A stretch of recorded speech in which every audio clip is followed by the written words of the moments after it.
What's going on, guys? It's Greg here, aka NYPrepper. It is Tuesday, October 24th, 2023, and I have another emergency alert to share with you guys. Right now, it is 9:07 p.m. Eastern Time here in the United States, and I have some major breaking news to report to you coming from the Middle East and also from Asia. So, if you watched my updates earlier today, I mentioned that China was moving ballistic missiles, and I showed a video of some ballistic missiles on a train. And now we have some videos coming out of Taiwan, and apparently Taiwan is doing a red team, blue team exercise. And if you don't know what that is, that's basically a good guy versus bad guy scenario. And so you have one guy is playing the invading force and the other guy is playing the defender. And so they're doing one brigade versus the other brigade, one being the invader, one being the defender. And you can literally see here a Taiwan tank rolling down the streets in Taiwan somewhere. The name of the city, I forget the name of it. It starts with a K. But this is serious, guys. Okay, look at this. Okay, imagine you were going to work and you saw a tank going down the road right next to you. Okay, this is pretty serious. All right, and this was in the city of Kaohsiung. I don't know if I'm saying that right, but look at this. This is insane. Okay, so China's moving ballistic missiles, and now Taiwan is doing exercises in the streets, a red team, blue team exercise, good guy versus bad guy. So get prepared, guys. Things are about to get crazy. I really believe that World War III and nuclear war is imminent, especially World War III. And we have the location of the USS Dwight Eisenhower. Apparently, it's right near the Azores, so it's getting close to the area of operations, the Eastern Med. And we know that it's near the Azores because this plane here, which is a special plane used for resupplying aircraft carriers, was tracked on Flight Tracker near the Azores. So that's how we know that the Dwight Eisenhower is somewhere near the Azores. Okay, so it's about halfway there. Okay, so it'll be a couple more days before it gets into the Mediterranean, assuming that it's going to be going to the Mediterranean. It may go to the Persian Gulf area, it may come around Africa and end up in the Arabian Sea, okay, off the coast of the Arabian Peninsula, so it's closer to Iran. But this is its current location. Okay, and we have some concerning information coming out this evening that U.S. Central Command has announced the arrival of the 119th Expeditionary Fighter Squadron. And so this Expeditionary Fighter Squadron has F 16s, and they just landed in Jordan, and they're there for possible major military escalation with Iran and Hezbollah. Okay, so fighter jets, extra fighter jets arriving in Jordan. And apparently, 11 Patriot missile systems are going to be going to the Middle East. They're going to be going to Kuwait, Jordan, Iraq, Saudi Arabia, Qatar, and the UAE. Okay, and they're coming from Fort Liberty, North Carolina, and Fort Sill, Oklahoma. 11 Patriot missile systems, guys. 11. And then one THAAD system, at least one THAAD system. Now, the THAAD system is different than the Patriot system in that the THAAD system is for shooting ballistic missiles. Okay, it has a longer range and it travels faster than the Patriot missiles do. But we've seen in Ukraine how effective the Patriot missiles are. The Patriot missiles were able to intercept Russian hypersonic missiles when Russia fired a bunch of hypersonic missiles at the Patriot system to try to destroy it. The Patriot system intercepted and destroyed the hypersonic missiles. Okay, so 11 Patriot missile systems, 11. Okay, that is insane, guys. Okay, Ukraine, I believe they only have one right now. They might have two. Poland has, I think, two or three. And they're going to be moving 11 into the Middle East. Okay, so they're expecting all out war in the Middle East. If they're moving 11 Patriot missile systems, a THAAD system, and they also have an Aegis warship there, which is a missile interceptor warship. Okay, all those air defenses, they're moving all of that into the Middle East. You don't do that for some terrorists that are hiding underground in tunnels, okay? That's not what these air defenses are for. They're not for Hamas. They're not even for Hezbollah. They're for Iran, okay? And the Iranian militias that have ballistic missiles, the Houthi rebels, and all the other ones. They're concerned that there's going to be attacks on American bases in various Middle Eastern countries. They're expecting an all out war. They're expecting total chaos, okay? NBC News has gotten information from U.S. Central Command that apparently 20 U.S. military personnel were wounded last week in a series of drone attacks on U.S. bases in Iraq and Syria. 20 U.S. military personnel, guys, 20. Okay, they kept it secret from us. They just told us now. So how can we trust anything they say? Okay, they're just telling us now that only 20 were injured, and how serious those injuries are, we have no idea. Okay, but we're not moving all those assets into the region for nothing. Okay, so I think we're getting ready to do a massive preemptive strike on Iran, on Hezbollah, on all the Iranian militias. I think that's what's going to happen here. I think we're going to see a massive preemptive strike coordinated with Israel and the U.S. Okay, so this is very, very concerning, guys. Okay, and apparently another U.S. base was attacked tonight. This base was in Karab al-Jir in the countryside of al-Yarubiyah near the border with Iraq. This was in Syria. Iranian-backed militants attacked another U.S. base tonight. And we have the White House spokesman John Kirby saying today that this is war, this is conflict, it's bloody, it's ugly, and it's going to be messy, and innocent civilians will be harmed in the coming period. Okay, that is really, really ominous and chilling. Okay, let me read that to you again. This is war, this is conflict, it's bloody, it's ugly, it's going to be messy, and innocent civilians will be harmed in the coming period. Okay, so they're not talking about a quick operation here. They're talking about a long period. Okay, innocent civilians will be harmed. 2 rockets fell in the southern Golan Heights earlier today near the Syrian border, and it was reported that Iranian-backed militants fired the rockets from southern Syria. Okay, the Golan Heights are in Israel.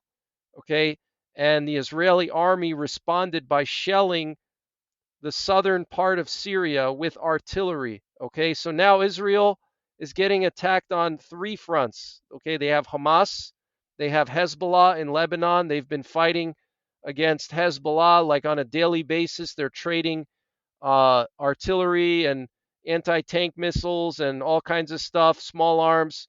Now they're getting attacked from the Syria direction. Okay, the Iranian militias are in Syria and they're firing at Israel. You remember a couple of days ago when I showed you those busloads of jihadists that were being sent to southern Syria from Iraq and Iran?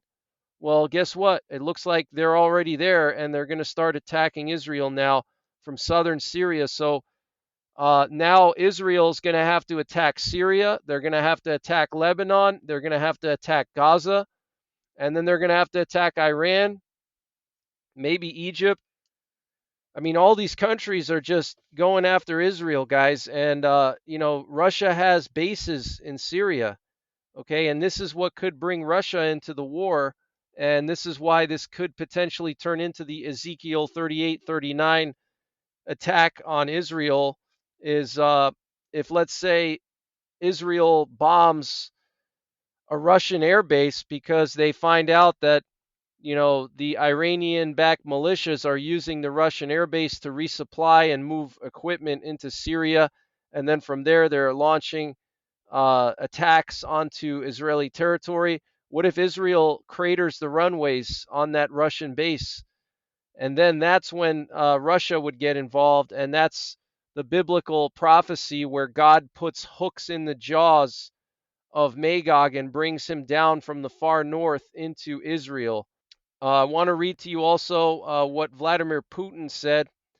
Russian President Vladimir Putin expressed fears of a sharp deterioration of the situation in besieged Gaza during a call with his Turkish counterpart Recep Tayyip Erdogan, the Kremlin said Tuesday. The leaders expressed deep concern over the growing number of civilian casualties and the catastrophic deterioration of the humanitarian situation in the Gaza Strip, the Kremlin said. Putin and Erdogan also discussed the unacceptable strikes by Israel on residential neighborhoods and religious sites, according to the statement. They said the positions of Russia and Turkey are practically coinciding and that they're focusing on a two-state solution. Okay, so Russia and Turkey are on the same page when it comes to this conflict. They're siding with Gaza, they're siding with the enemies of Israel. And this is going right back to Bible prophecy, guys. The Bible says all these Middle Eastern countries are going to form an alliance against Israel: Russia, Turkey, Iran, Syria, Northern Africa. It's all listed in the Bible, guys. Okay, Turkey is listed by name. Russia is listed by name. Iran is listed by name. Okay, Sudan is listed by name. Libya is listed by name. All these countries are listed by name in the Bible, and the Bible says that they're all going to form an alliance and go after Israel. So I don't know if this is that situation. I have no idea. I'm just, thinking out loud here. Okay, I'm not saying that this is Ezekiel 38 and 39. I have no idea. I'm just thinking out loud, putting it out there, and we'll see what happens. Ultimately, time will tell if this is Ezekiel 38 and 39 or not. So, very concerning stuff, guys. Okay, Putin and Erdogan on the same page here, on the same side. Guys, Putin and Erdogan, they don't like each other, okay? Erdogan has stabbed Putin in the back many times, especially during the Ukraine war. Putin was really mad at Erdogan because Erdogan was giving the Bayraktar TB2 drones to Ukraine, and Turkey was giving Ukraine all kinds of equipment to fight against Russian forces. And also, Turkey was escorting the grain shipments into Odessa. Okay, Turkey was using its military to escort the grain shipments from Ukraine to Africa after the Black Sea grain deal collapsed. Okay, Turkey was escorting these ships. So Putin is not exactly fond of Erdogan, and for them to get on the phone and talk and be on the same page, I mean, that's huge right there. Okay, that is absolutely huge. And we currently have two nuclear war command and control planes up in the air. These are the Boeing E-6B Mercury TACAMO planes, and one went out into the Atlantic and one was down in the Gulf. And we have potentially a missile test underway. We have two Missile Defense Agency planes airborne just west of Hawaii. So very, very interesting. And we also have this Saudi Arabian Air Force plane. This is a Lockheed Martin C-130, and they're evacuating their diplomats from Beirut because they're expecting all-out war in Lebanon. Okay, when this war kicks off, guys, Lebanon is going to be bombed like crazy. They're going to bomb Beirut. They're going to bomb all these different cities in Lebanon. It's going to be crazy, guys. I'm telling you, it's going to be like something we haven't seen in our lifetime when this war kicks off. Okay, it's going to be bigger than Ukraine, bigger than the Middle East wars in the last 20 years. This is going to be a massive uh, aerial bombardment of various countries with potentially ballistic missiles and even nuclear warheads being used. Okay, this is going to be like something we haven't seen in our lifetime. Okay, this is very, very serious what's going on. And here we have a picture showing the range of American Tomahawk missiles and the locations of U.S. Navy warships. And what you can see here is that basically the U.S. has positioned its warships so that they have overlapping fields of fire over Iran. So they have some assets in the Persian Gulf, in the Arabian Sea, and then they have some assets in the Red Sea, and then they have assets in the Eastern Med. And all of these warships have overlapping fields of fire over Iran. Okay, they can cover Iran from any angle. At first, so continuing on with the news, the Israeli army was shelling southern Syria for the first time since this whole thing started. Okay, we have U.S. and coalition forces in Iraq having been attacked at least 10 times in the last 7 days. Okay, in the last 7 days, U.S. and coalition forces have been attacked 10 times. Okay, in Iraq and 3 times in Syria. This is coming from the Pentagon. Militias affiliated with Iran threatened to bomb U.S. bases in Kuwait and the UAE. And the Israeli Air Force has been dropping leaflets over Gaza asking residents of Gaza to share information about where hostages could be located, and they're promising fair treatment in return and possibly financial rewards. We have the Houthi rebels in Yemen launching an attack against Saudi military positions today in Jabal al-Dud. And I couldn't verify this 100%, but apparently the Houthis have launched an attack against Saudi military positions today. 1,200 members of the Iraqi Hadran Brigade militia are now gathered in the Al-Kiswa area in western Damascus in Syria, and they are being transported in groups to areas near the Golan in the western Damascus direction and the Quneitra countryside. Okay, so 1,200 members of an Iraqi anti-Israeli brigade, okay, the Iraqi Hadran Brigade, 1,200 of them are now in the western Damascus countryside, okay? Apparently, Iranian missile forces are now on high alert, and I showed you guys some of the video footage of that.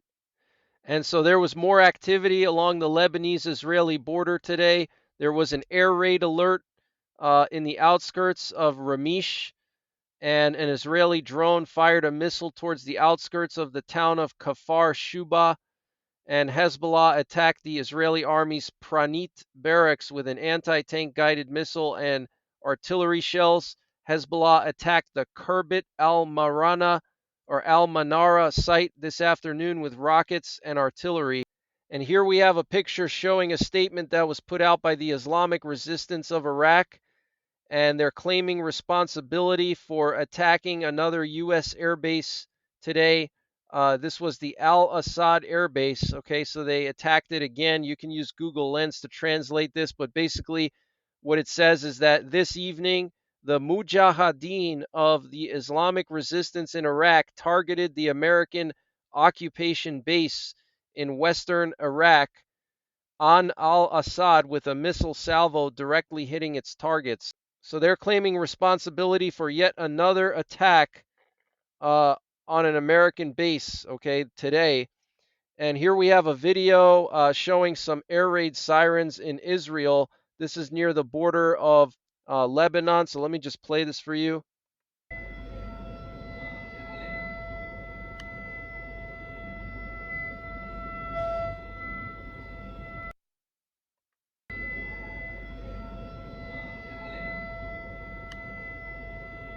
So pretty scary stuff, guys. I think we're on the eve of all-out war in the Middle East, okay? Please get yourselves ready.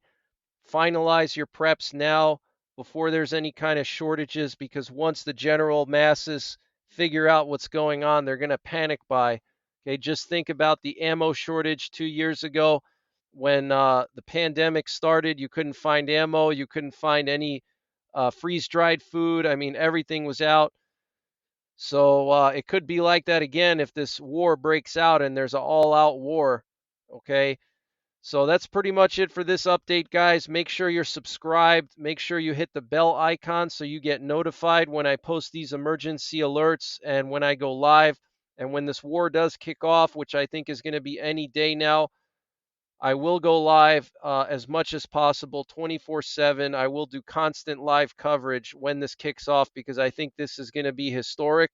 I think this is going to be the biggest conflict we've seen probably since World War II when it does kick off.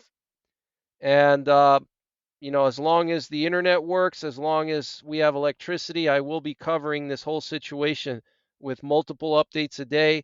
So make sure you're getting notifications.